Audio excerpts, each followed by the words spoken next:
एउटा ऐतिहासिक मोडमा उभिएका छौँ। हामी सबैले यो अनुभव गरिरहेका छौँ। एउटा हिस्टोरिकल क्रस रोडमा हामी नेपालीहरूको र नेपाल चाहिँ उभिएको छ र यही पृष्ठभूमिमा धेरै जनधनको नोक्सान पनि भएको छ। धेरै व्यक्तिहरूले आफ्नो ज्यान पनि गुमाउनु भएको छ। एक प्रकारको नयाँ बिहानी जस्तो त महसुस भएको छ, तर यसलाई मैले आफ्नै भाषामा परिभाषित गर्दाखेरि नयाँ बिहान त भएको छ, तर घाम अझ झुल्किन बाँकी नै छ। सूर्य चाहिँ नि झुल्केको छैन। तर त्यही पनि यो चुनौतीपूर्ण पृष्ठभूमिमा, राष्ट्रको पृष्ठभूमिमा, हामी नेपाली जनसमुदायहरूको यो चुनौतीपूर्ण घडीमा पनि कता कता फेरि हामीहरू आफूले चाहिँ नि आफ्नो व्यवहारहरू अगाडि बढाइरहेका छौँ। आफ्नो जनजीवनहरूलाई चाहिँ नि सामान्य रूपमा अगाडि बढाउने प्रयास गरि नै रहेका छौँ र त्यसैको फलस्वरूप यो पुस्तकको विमोचन पनि हो कि यो भीषण परिस्थिति, यो ब्याकग्राउन्डमा कहीँ न कहीँ चाहिँ नि हामीले आफ्नो सुख दुःख, आफ्ना व्यवहारिक पलहरू, आफ्ना व्यवहारिक पाटाहरूलाई अगाडि बढाउने र जीवनलाई यथावत सञ्चालन गर्ने प्रयासमा चाहिँ नि हामी नै छौँ। आज अत्यन्त नै खुसी लाग्यो यहाँहरूको समक्ष आफ्नो यो पुस्तक यसरी अगाडि ल्याउन पाउँदाखेरि। आफ्नो बारेमा, आफ्नो जीवनको बारेमा, आफ्नो सोचाइ, आफ्नो विचार र आफ्नो सोचाइ विचार त्यो पनि विभिन्न पाटाहरूलाई लिएर, आफ्नो जीवनलाई लिएर, आफ्नो समाजलाई लिएर, आफू कार्यरत क्षेत्रलाई लिएर र आफू जिएको समाज, राष्ट्र, त्यसको राजनीतिलाई लिएर त्यो सबै कुरा चाहिँ नि यो पुस्तकमा समेटिएको छ। र यसरी आफ्ना विचारहरू पुस्तकमा समेट्दाखेरि अलिकति चुनौतीपूर्ण पनि हुँदो रहेछ। कति खुल्ने, कति नखुल्ने, कति कुराहरू पोख्ने, कति कुराहरू नपोख्ने, जीवनमा आफूसँग ठोकेका व्यक्तिहरूलाई कतिलाई संलग्न गर्ने, कतिलाई संलग्न नगर्ने, व्यक्तिहरूको संलग्नतालाई कति गहिराइमा लाने या कति नलाने, ती सबै कुरा चाहिँ नि चुनौतीपूर्ण नै हुँदो रहेछ। यदि आफू असाध्यै यथार्थ भएर, असाध्यै स्वाभाविक हिसाबले आफूले भोगेका, जानेका, बिताएका पलहरूलाई चाहिँ नि अक्षरमा उतार्नु पर्दाखेरि। तर यसलाई अलिकति मलाई सहज कसले बनाइदिनु भयो भने योगेशजीले बनायो। योगेशजीलाई एकचोटि जोरदार ताली दिनुहोस्। यो पुस्तक लेख्नुभन्दा अगाडि योगेशजीसँग मेरो एउटै करिब उहाँ पत्रकार, म सिनेकर्मीको नाताले विभिन्न ठाउँमा भेटघाट त हुन्थ्यो, तर त्यति गहिरो सम्बन्ध चाहिँ नि हाम्रो विकसित भइसकेको थिएन। तर त्यो केही संलग्नता र केही भेटघाटलेमा चाहिँ नि मैले उहाँको बारेमा केही न केही आफ्नो मन मस्तिष्कमा एउटा धारणा चाहिँ नि बनाइसकेको थिएँ। र जब यो पुस्तक लेख्ने कुरा आयो र कोसँग संलग्न भएर लेख्ने भन्ने कुरा आउँदाखेरि एक किसिमको अन्योलता र दुविधा चाहिँ अवश्य पनि थियो, प्रश्न चिन्ह पनि थियो, को व्यक्तिसँग बसेर लेख्ने त। अनि अचानक मलाई लाग्छ फाइन प्रिन्टकै हाम्रो बरालजीले चाहिँ नि योगेशजीको नाम भन्नुभयो र योगेशजीको नाम भन्न साथ मैले सोचेँ कि यो उहाँको नाम मेरो दिमागमा पहिले किन आएन भने जस्तो पनि लाग्यो मलाई। र उहाँ असाध्यै उपयुक्त व्यक्ति जस्तो मैले ठाने र हाम्रो सहकार्य भयो। र यो सहकार्यको क्रममा चाहिँ नि सायद मधुभन्दा बढी भनौँ कि मधुपछि भनौँ, हुलमेल भएको र आत्मीयता भएको व्यक्ति उहाँ नै हुनुभयो। किनकि उहाँसँगको यो सहकार्यमा चाहिँ नि मैले आफ्ना सबै तिता मिठा, आफूलाई चाहिँ नि भनौँ न त्यो आजको बिन्दुसम्म चाहिँ नि राखेका गोप्य कुराहरू, कसैसँग सेयर नगरेका कुराहरू, कुनै कुराहरू कसैलाई चाहिँ नि सेयर गर्न अप्ठ्यारा भएका कुराहरू पनि सबै चाहिँ नि उहाँको चाहिँ सामिप्यमा मैले पोखिदिएँ। त्यस कारण उहाँ असाध्यै एउटा विश्वासिलो पात्र पनि हुनुभयो र यो करिब हामीलाई यो पुस्तक लेख्नलाई 3 वर्ष लाग्यो र यो 3 वर्षको दौरानमा चाहिँ नि हाम्रो सम्बन्ध धेरै नै गहिरियो।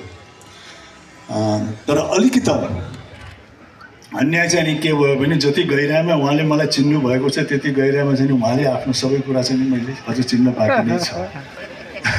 मैले त सबै कुरा चाहिँ नि उहाँको अगाडि पोखि नै दिएको छु। त्यस कारण योगेशजी तपाईँलाई धेरै धेरै धन्यवाद छ। यो पुस्तक तपाईँको सहकार्य बिना सायद यसरी चाहिँ नि कम्प्लिट हुँदैन थियो होला र आज असाध्यै एउटा रोचक ढङ्गमा चाहिँ यो पुस्तक तपाईँहरूको अगाडि आएको छ। प्रश्नकर्ता र म मिलेर सबै कुराहरू यसमा समेटेको छ। हुन त म सिनेमाको व्यक्ति हो, तर यसमा खालि सिनेमाका कुराहरू मात्रै नभएर सिनेमाका कुराहरू पनि छन्, तर तपाईँ पढ्दै जानुभयो भने यसमा समाजसँग सम्बन्धित धेरै पाटाका कुराहरू पनि छन्। राजनीतिका कुरा छ, धर्मको कुरा छ, केही मनोविज्ञानका कुराहरू छन्, मानवीय जीवनका कुराहरू पनि छन्। सिनेमाको कुरा त भइहाल्यो, आफ्नो बाल्यकालको कुरा छ, आफ्नो परिवारको सम्बन्ध, पारिवारिक माहौलका कुराहरू पनि छन्। र यो पुस्तक तयार भइसकेर यो पुस्तक पढ्दाखेरि मलाई चाहिँ नि कस्तो लाग्दो रहेछ भने आफ्नो सम्पूर्ण जीवनलाई चाहिँ नि एकचोटि फेरि पूर्ण रिभिजिट गरेको जस्तो, आफ्नो जीवनलाई फेरि पछाडिबाट फर्केर हेरेर फेरि एउटा त्यही जीवन जिएको जस्तो पनि महसुस भयो यो पुस्तकलाई पढ्दाखेरि। योगेशजीको पनि के एक दुईवटा कुरा सुनौँ, योगेशजीको अनुभव कस्तो रह्यो, योगेशजीले के हाम्रो जुन चाहिँ सहकार्य भयो त्यसलाई कसरी लिनुभयो, आइदिनुहोस्।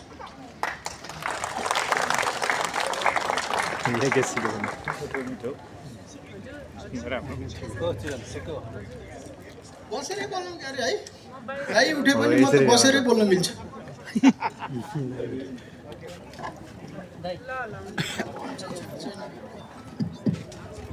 नमस्कार, यहाँहरू सबैजनालाई धेरै स्वागत छ यो कार्यक्रममा। आइदिनु भयो त्यसको लागि एकदमै धेरै धन्यवाद, आभारी छु। मेरो आज भूमिका खास यो आभार व्यक्त गर्नेमै सीमित हुने हो, किनभने मैले र दाइले यो सहकार्यमा जुन किताब निर्माण गरेका छौँ त्यो अब तपाईँहरूको हातमा आइपुग्छ। कस्तो भयो, कसरी के कस्तो लाग्छ तपाईँहरूलाई, त्यो अब तपाईँहरूकै हातमा हुन्छ। अब दाइले अघि भन्नुभयो हाम्रो सहकार्य लामै भयो, साँच्चीकै त्यो सोचेभन्दा अलि लामै भयो। यो कोभिड लगत्तै एउटा अनिश्चयको समयमा हामीले यो संवाद सुरु गरेका थियौँ। त बिक्री भइसकेको छ, तर मलाई के लाग्छ भने यो यसको सुरुवात चाहिँ किताबकै रूपमा गरौँ भनेर पछि सुरु भए पनि मेरो हिसाबले चाहिँ यो 50 को दशकतिर जुन बेला तनहुँमा स्कुल हापेर फिल्म हेर्न भागिन्थ्यो गइन्थ्यो, त्यही बेलै यसको बिउ चाहिँ रोपिसकेर छ कि जस्तो मलाई लाग्छ। किनभने त्यति बेला जुन सङ्घर्षका साथ लुकी लुकिकन फिल्म हेर्न गइन्थ्यो, त्यति बेलाको लागि त्यो चिज खराब थियो। किनभने अब फिल्म हेर्नु खराब नभए नि स्कुलै हाप्नु त खराबै हो, अहिले पनि खराब हो होइन। तर त्यो बेला चाहिँ त्यो चिज अलि बढी नै खराब मानिन्थ्यो। तर अहिले आएर त्यसको प्रकारान्तरले जुन चिज यो उत्पादन भयो, यो हेर्दाखेरि त्यो धेरै खराब काम पनि थिएन कि जस्तो मलाई लाग्छ है। त्यसैले जीवनमा चाहिँ धेरै चिज अनिश्चित छ, अनिश्चय छ। त्यसैबाट के चिज निस्केर आउँछ, त्यो मध्येको एउटा सहकार्य दाइसँगको यो एउटा जुट्यो। किनभने जसको दर्शक भएर फिल्महरू हेर्दै हिँडिएको थियो, त्यही कलाकारसँग बसेर यति लामो समय सानिध्यमा रहेर कुराकानी गरेर नितान्त व्यक्तिगतदेखि लिएर समाज, राजनीति, अध्यात्मका विषयमा बृहत कुराकानी गर्ने अवसर पाउनु पनि एउटा उपलब्धि नै हो भन्ने मलाई लाग्छ। र त्यो हाम्रा कुराकानी जुन छन् तपाईँहरूलाई थाहा पनि भइसक्यो होला, यो पुस्तक कुराकानीकै फर्मेटमा छ। तर यो अलि धेरै नै छ, कुराकानी त हामीले निकै नै गरियो, त्यसलाई किताबको रूप दिनु फेरि अलग काम हो। एउटा कुराकानी त भइ नै हाल्छ होइन, तर किताब भनिसकेपछि त्यसको एउटा फर्मेट, एउटा स्वरूप हुन्छ, त्यसमा के राख्ने नराख्ने फेरि अलग कुरा हुन्छ। अब यसको मैले भनिहालेँ, यसको नतिजा अब तपाईँहरूकै हातमा छ। मैले दाइसँग सहकार्य गर्दा, कुराकानी गर्दा यति लामो समय मान्छेका के हुँदो रहेछ भने विचारको सृजना, परिष्कार र परिवर्तन, विचारको चाहिँ 3-4वटा तह हुँदो रहेछ कुनै पनि विषयलाई लिएर। पहिला तपाईँमा एउटा नयाँ विचार कहीँबाट छिर्छ, त्यो बिस्तारै परिष्कृत, परिमार्जित हुन पनि सक्छ र त्यो परिवर्तित पनि हुनसक्छ कुनै समयमा। अब मलाई पनि यो यात्राको दौरान, वार्ता यात्राको दौरान मेरा पनि कतिपय अवधारणाहरू नयाँ थाहा पनि जन्मिए पनि कति परिष्कृत भए, कति परिवर्तित पनि भए। त्यो विषयमा म पछि अलगै लेख्न पनि सक्छु, किनभने अब लेख्ने नै काम हो हैन। अब धेरै लामो नबोलौँ। दाइलाई यो अवसरको लागि, यो पुस्तकमा जुन संवाद गर्ने अवसर दिनुभयो त्यसको लागि राजेश दाइलाई एकदमै धेरै धन्यवाद छ। साथसाथै यो पुस्तकका प्रकाशक फाइन प्रिन्ट र खास गरी निरज भारी र अजित बराल उहाँहरूलाई पनि मेरो एकदमै धेरै धन्यवाद छ। साथसाथै म यो पुस्तक तयार गर्नका लागि जति साथीभाइहरूले मद्दत गर्नुभयो, जतिजना हाम्रो संवादमा कतिजना त साथी पनि हुनुभयो, उहाँहरू सबैप्रति एकदमै आभारी छु। अब तपाईँहरूको यो पुस्तकमा म एउटा क्याटलिस्टको भूमिकामा छु, प्रश्नकर्ताको। तपाईँहरूले यो राजेश दाइको जीवन, विचार, सिनेमा र उहाँको जति पनि व्यक्तित्वका विभिन्न आयामहरू छन् ती बारे नयाँ कुरा थाहा पाउनु होला भन्ने मेरो आशा अपेक्षा छ। यदि त्यस्तो चिजहरू पाउनु भएन भने त्यो प्रश्नकर्ता र लेखकको रूपमा त्यो मेरो एउटा सीमा हो भनेर त्यो मेरो सीमाको रूपमा त्यसलाई बुझिदिनु होला। कुनै चिजहरू छुटेको छ वा यो चाहिँ अत्यन्त महत्त्वपूर्ण चिज यसले छुटाएछ भन्ने तपाईँलाई लाग्यो भने त्यो चाहिँ मेरो जिम्माको कुरा हुन्छ। किनभने मैले सोधेको कुरामा चाहिँ राजेश दाइले यो विषयमा चाहिँ जवाफ दिनु भन्नुभएको छैन। त्यो तपाईँहरूले सायद किताब पढेपछि पनि महसुस गर्नुहुन्छ होला। अब यहाँभन्दा धेरै चाहिँ नबोलौँ। यो घाममा बोलाएर अलिकति दुःख दिएकोमा क्षमा गर्नु होला। धन्यवाद तपाईँहरू सबैको। धन्यवाद योगेशजी। हामीसँग आज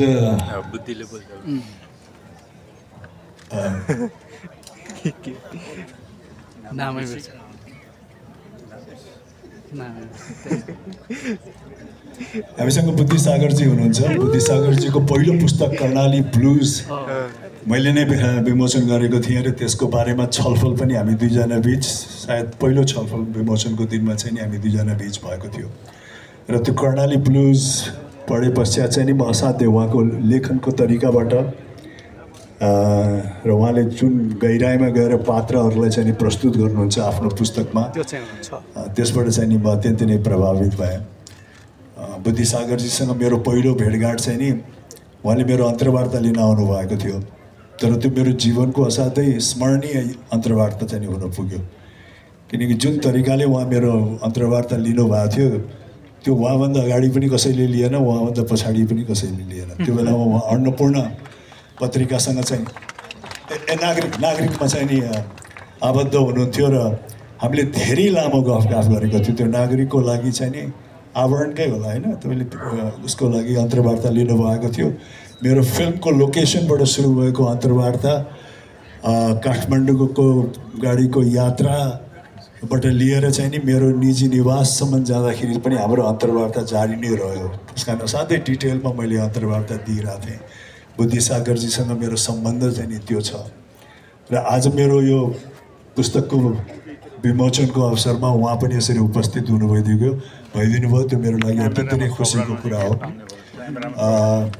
र बुद्धि सागरजी तपाईँले पुस्तक त पढ्नु भएको छैन होला, पढ्नुभयो? ए त्यो झनै रमाइलो भयो। त्यसो विचार शब्द केही भनिदिनुहुन्छ कि? नमस्कार। हाम्रो महानायक राजेश हिमालज्यूलाई चाहिँ पुस्तकको लागि धेरै धेरै बधाई।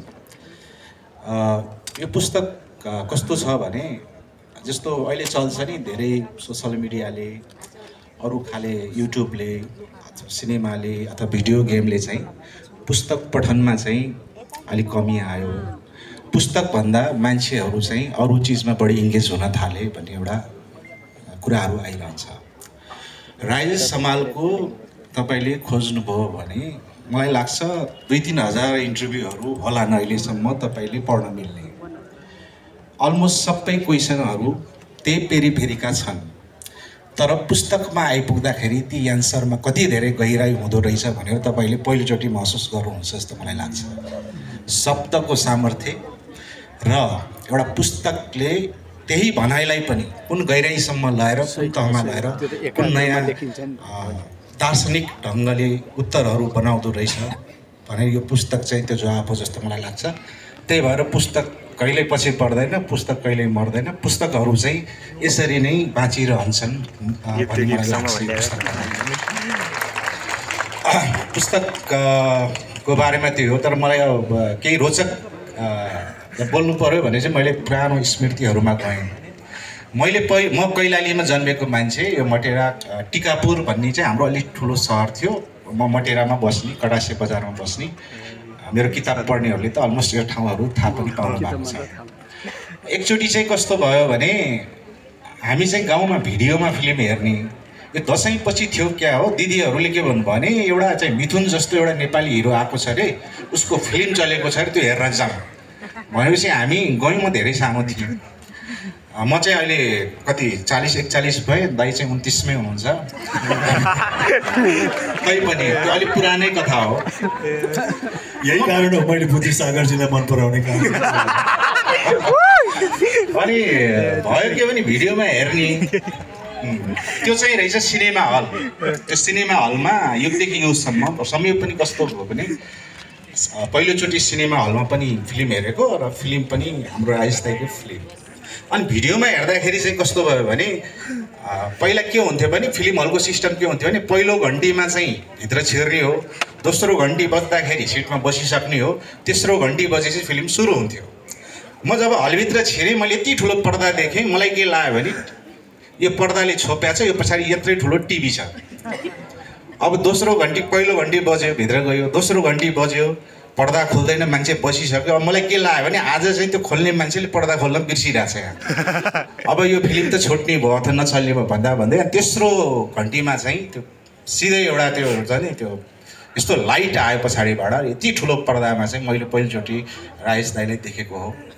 र मैले त्यो बेला टिकापुरको त्यो हलमा असिन पसिन भएर एकदमै गुम्म परेको सानो हल थियो। त्यहाँ बस्दाखेरि मैले कहिले कल्पना गरेको थिएन कि यति वर्षको अन्तरालपछि हामी एउटै स्टेजमा हुनेछौँ र म त्यो कथा सुनाउनेछु। यो चाहिँ जीवनका चक्रहरू भनौँ। अर्को चाहिँ जस्तै यो पुस्तक पढ्दाखेरि चाहिँ उहाँले पुस्तकमा धेरै एन्सर दिनुभएको छ। यो पुस्तक कस्तो छ भने धेरैले हामीले हेर्दाखेरि त्यो राजेश हमालको त्यो क्रेज होइन। अर्को चाहिँ मैले जस्तो राजेश हमालको फिल्म जब चाहिँ टिकापुरमा चल्न थाल्यो, अरू विभिन्न कम्युनिटी थारू समुदायको अरू पनि फिल्म हेर्न जान थाल्नु पऱ्यो। त्यहाँ मात्र नर्मली नेपाली फिल्महरू मलाई त्यसरी चले जस्तो लाग्दैन थियो। उहाँको सिनेमाहरूले जस्तो चट्याङ भन्ने त मैले स्कुलबाट भागेर जाँदाखेरि टिकट नपाएर फर्केको त्यस्तो हाउसफुल थियो भनेपछि त्यो कम्युनिटीमा पनि राजेश हमालको एउटा के हो भने उहाँका सिनेमाहरूले चाहिँ एउटा विभिन्न कम्युनिटीमा चाहिँ फिल्म हेर्ने चाहिँ बानी बसाल्यो र मलाई लाग्छ त्यो कम्युनिटीमा एउटा नेपाली भाषा पनि पुर्याउन उहाँले योगदान दिनुभयो भन्ने चाहिँ मलाई लाग्छ। र हामीले देख्दाखेरि बाहिरबाट देख्दाखेरि राजेश हमाल भन्ने यति ठुलो मिथ, यति ठुलो एउटा औरा भएको व्यक्तित्व हो। त्यसलाई जति पार्टमा गरे पनि हरेक पार्टहरूमा तपाईँ गहिराइमा जानुहोस् त्यति अधुरोपन हुन्छ हामीले हेर्दाखेरि। तर यो पुस्तक पढ्दाखेरि मैले के थाहा पाएँ भने त्यति धेरै त्यो चमकमा बसेको मान्छेभित्र पनि कतिको ठुलो एक्लोपन हुन्छ भन्ने चाहिँ पुस्तकमा छ। त्यसले चाहिँ मलाई छोयो। तपाईँसँग सब चिज छ, तपाईँलाई एकचोटि भेट्नलाई मान्छेहरू दिनौँ बस्छन् ढोका बाहिर, एक झलक हेर्नको लागि गर्छन् र त्यो भिडको बिचमा पनि मान्छेभित्र कस्तो खाले एक्लोपन हुन्छ भन्ने चाहिँ यो साह्रै सुन्दर ढङ्गले मलाई यसमा मैले बुझ्न पाएँ। र मलाई के लाग्छ भने यो पुस्तक चाहिँ एउटा राजेश हमाल भन्ने व्यक्तिको आफ्ना भोगाइ मात्र नभएर यी हरेकको जीवनमा चाहिँ तपाईँलाई उहाँले चाहिँ जीवनभरि आर्जिएका ज्ञानहरू यति धेरै मान्छे भेट्नु भएको छ, यति धेरै मान्छे सङ्गत गर्नु भएको छ, यति धेरै उहाँले भ्रमण गर्नुभएको, ती सबै चिजबाट चाहिँ त्यो हुन्छ नि त्यो मौरीले त्यो मह त्यो चुन्दै चुन्दै चुन्दै ल्याएर थोरै थोरै राखेर तपाईँलाई एउटा मह दिन्छ भने जस्तो उहाँले यसरी नै जीवनभरिमा चुनेका बडा मिठा मह जस्ता बुँदहरू चाहिँ पुस्तकमा छन्। म चाहिँ तपाईँलाई एकदम हाइली रिकमेन्डेड गर्छु यो पुस्तक पढ्नलाई। धन्यवाद।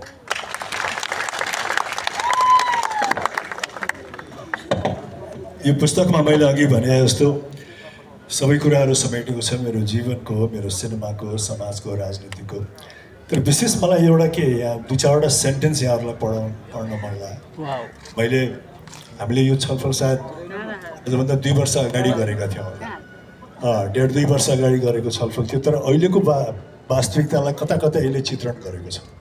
यो राजनीतिको पाटोमा मैले लेखेको छु। सिनेमा र मेरो व्यक्तिगत जीवनको पाटो त अगाडि छ, यहाँहरूले पढि नै हाल्नुहुन्छ। यो सान्दर्भिक लागेर मैले 2-4वटा सेन्टेन्स मात्रै पढिदिन्छु।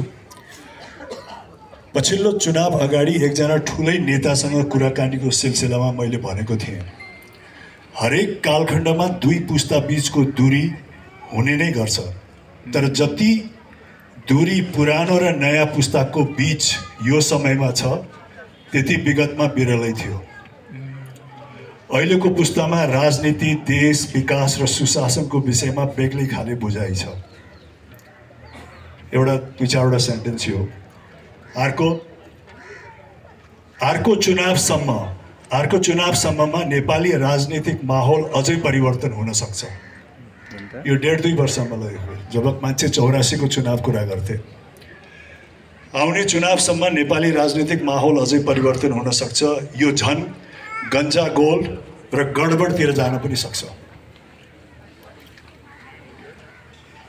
लोकतान्त्रिक मूल्य मान्यताको अवहेलना हुने परिस्थिति नआउला भन्न सकिन्न, तर मलाई आशा के छ भने नेपाली जनसमुदाय सचेत छ, आफ्नो लोकतान्त्रिक अभ्यास र अधिकार संरक्षण गर्न अग्रसर हुनेछ। 2 पुस्ता र उमेरको कुराले पनि यसमा भूमिका खेल्छ। यो हामीले 1.5-2 वर्ष अगाडिको छलफलमा यो लेखेको, जसले चाहिँ नि आजको घडीमा आउँदाखेरि कता कता यो सान्दर्भिक भइरहेको छ।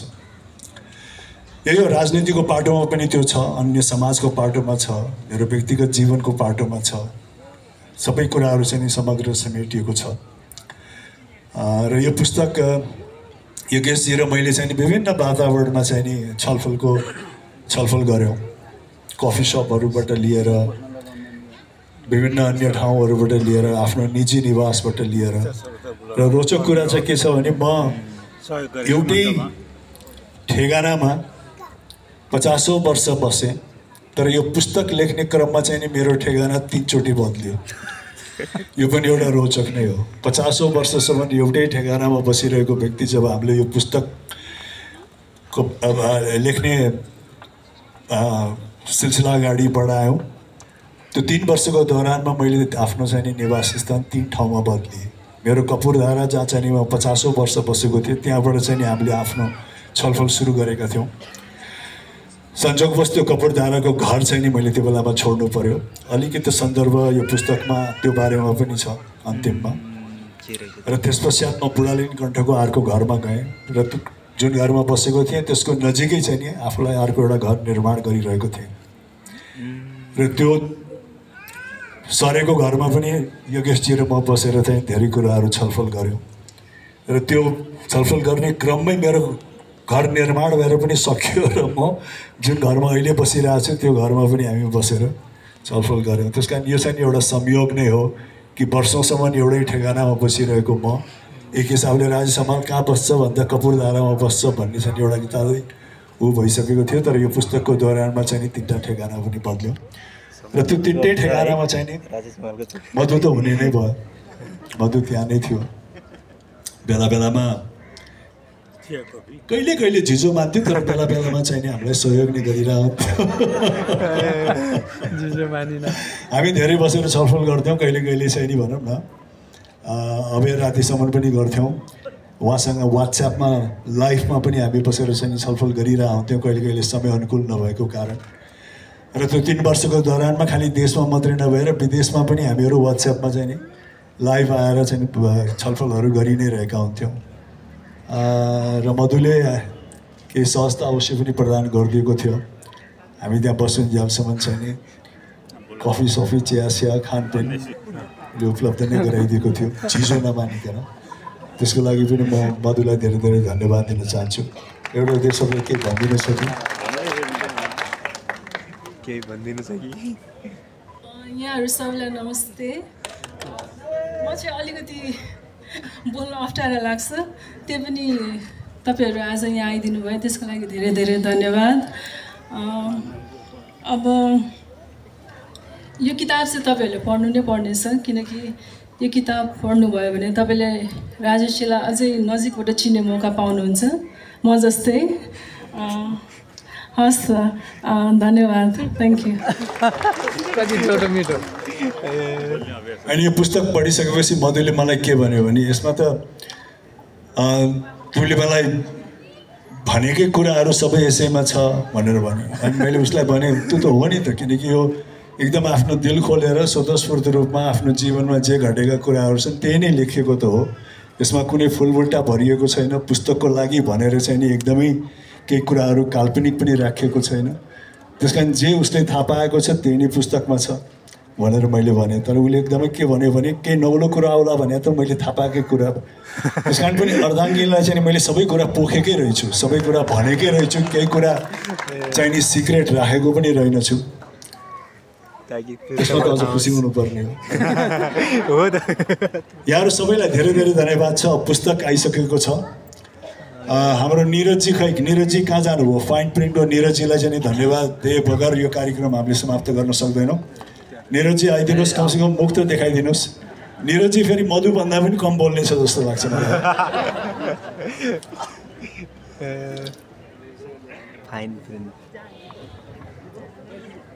मधुसूदन हो क्या? मधु छेत्री मोडल थियो पहिला। निरजीसँग चाहिँ नि अब यो पुस्तक आफ्नै पुस्तकको लेखाइको चाहिँ नि पहिलो अनुभव भए तापनि उहाँसँगको सम्बन्ध चाहिँ नि पुरानै छ। उहाँले धेरै वर्ष अगाडिदेखि नै मलाई घचघचाइरहनु हुन्थ्यो, राज दाइ तपाईँको केही आउनु पर्यो, तपाईँको केही आउनु पर्यो।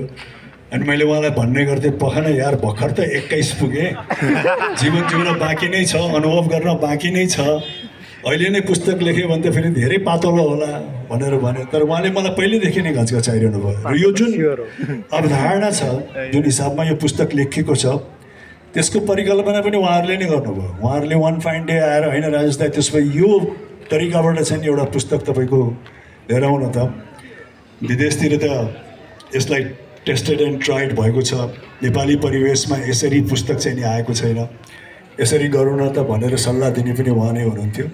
र उहाँको सल्लाहलाई मैले आत्मसात गरेँ। त्यस कारण सम्पूर्ण फाइन प्रिन्टलाई, फाइन प्रिन्ट त अब प्रख्यात नै छ, यहाँहरू सबैले चिनि नै रहनु भएको चाहिँ पब्लिकेसन्स हो। अत्यन्त राम्रो राम्रो लेखकहरूको पुस्तकहरू उहाँले चाहिँ अगाडि ल्याउनु भएको छ।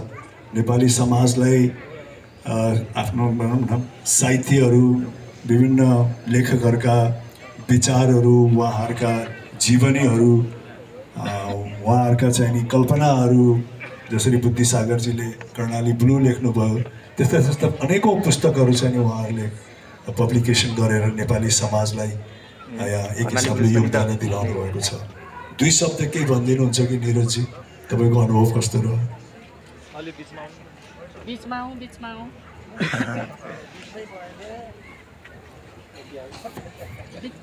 धन्यवाद राज दाई। मैले खास मलाई बोल्न आउँदै, त्यही भएर म बोल्दिनँ भनेर भोलिन्टियरी नै आउट भएको थिएँ, तर दाइले बाध्य बनाउनु भयो। मलाई बोल्न चाहिँ आउँदैन। दाइलाई, राज दाइलाई धेरै धन्यवाद यो अवसरको लागि।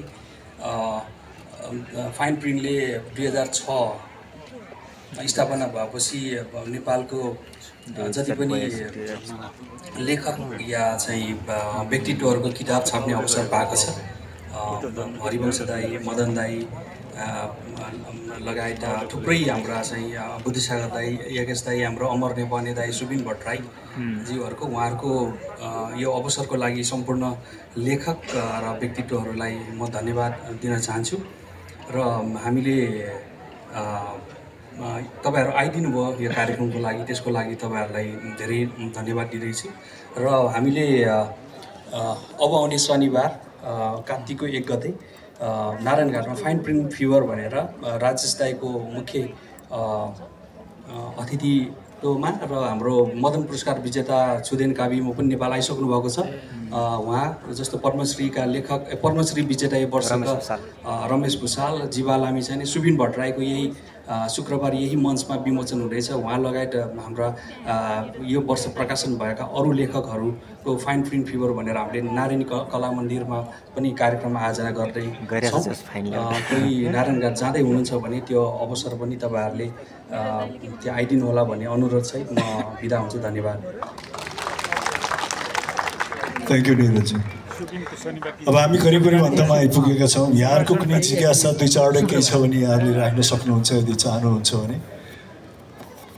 जिज्ञासा राख्ने नत्र भने हामी अब क्लोजिङ नै गरौँ हैन। अब बुक साइनिङ गर्छौँ, कुनै बुक्सहरू चाहिँ नि साइनिङ गरेर यहाँहरूलाई दिनेछु र मलाई पूर्ण विश्वास छ यो पुस्तक यहाँहरूको हातमा परिसकेपछि तपाईँ र हाम्रो साइनो चाहिँ नि अझ गहिरिनेछ, अझ आत्मीयता अझ बढ्नेछ भन्ने मैले विश्वास लिएको छु। यहाँहरू सबैलाई धेरै धेरै धन्यवाद छ। Thank you so much.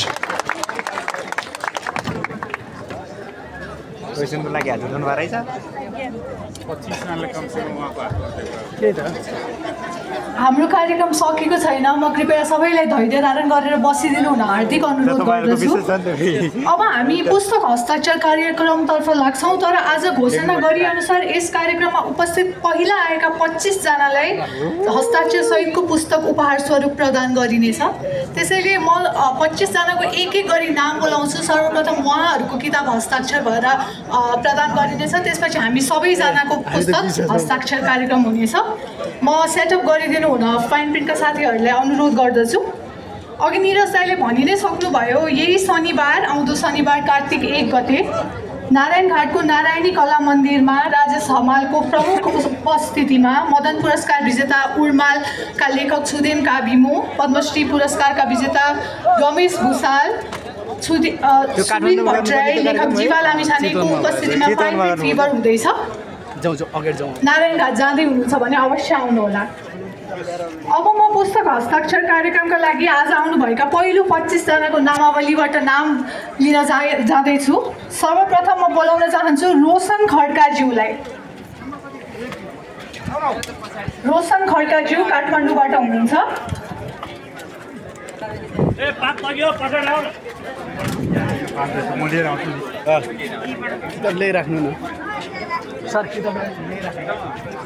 त्यस्तै विकास न्यौपानेज्यू काठमाडौँबाट हुनुहुन्छ।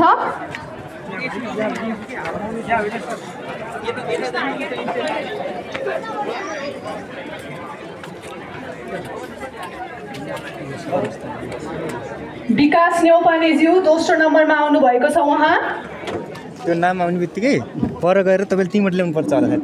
त्यही होला जस्तो लाग्यो। त्यस्तै राज बरालज्यू तयारी अवस्थामा बसिदिनु होला।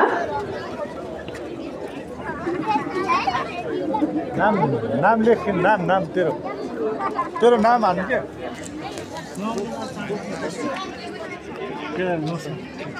राज बरालज्यू,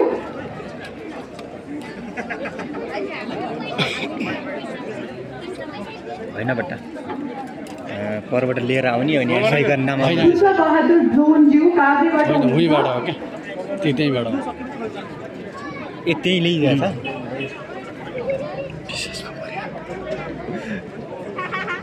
शैलेन्द्र कुमार मास्कीज्यू कलाजु सीतापाइलाबाट।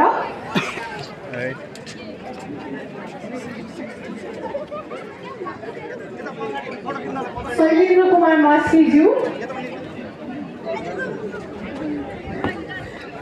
रामचन्द्र श्रेष्ठज्यू किलागढबाट। रामचन्द्र श्रेष्ठज्यू। रामहरि बरालज्यू कपनबाट।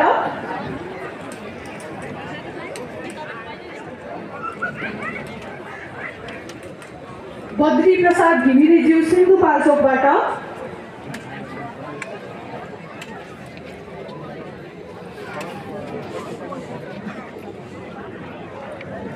रियाना कार्की ललितपुरबाट।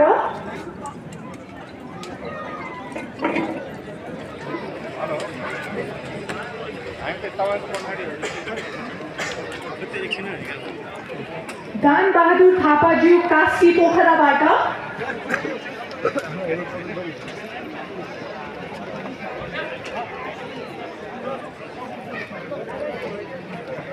अंकिता बजगाईज्यू पोखाबाट।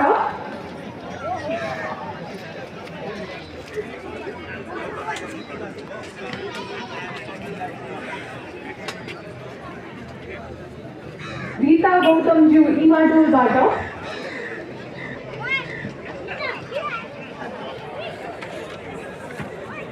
सर्नु आराम मुक्ति गौतमज्यू जाजरकोटबाट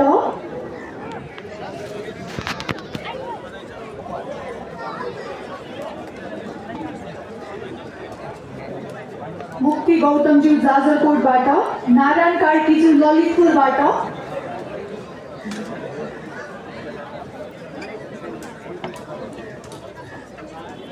दुर्गा प्रसाद घिमिरेज्यू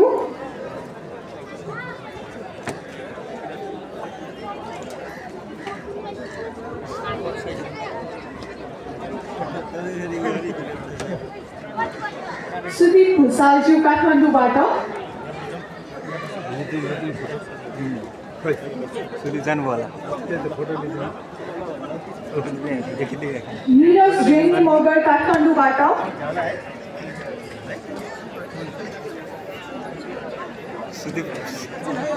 फोटो खिच्न पाएन त्यहाँबाट लिडिया कार्कीज्यू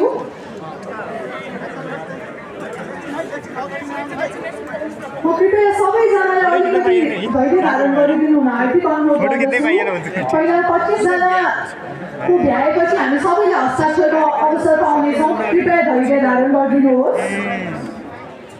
वासुदेव नेपालीज्यू काठमाडौँबाट